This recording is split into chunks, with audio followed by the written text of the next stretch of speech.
Kumusta ka aking mahal?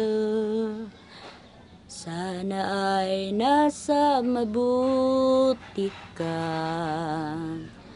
Ako'y wag mong intindihin, nakakaraos din. Wala nang money, wala pang honey. During our seminar in the Philippines, they said na do not bring family picture, just bring your letter of loan. Para daw wag ma-homesick. May someone ko, ama. Ikang ko. Because you miss the family. And then the old miss also their family. They feel you are her family already, and then you feel also that pataw. Yung mga sumuot ng sabag para level up. Lan, Chiraya! Chiraya ka sa ikaw.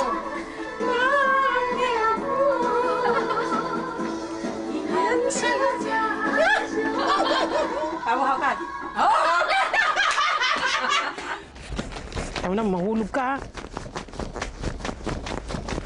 Ayun, pumasok kapatid. Ano mo? Nauulit ako. Ayan ka, nangihintod dun. Ano, pwede na. How do you feel that you are going home? Maybe Iri. I look my two sons and I talk to them. What is your feel that I come back now?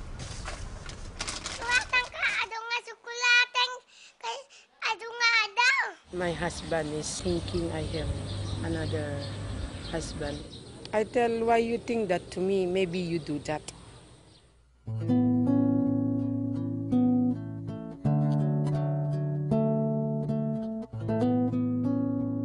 Bilang isang manggagawa, sa ibang bansa ako'y nagpaalila para mabigyan ng karangyaan ang pamilyang aking naiwan.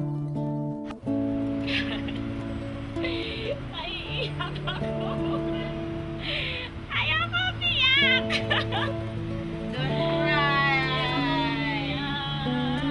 You have another 8 years and 5 pounds.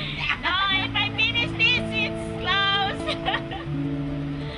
I don't say that.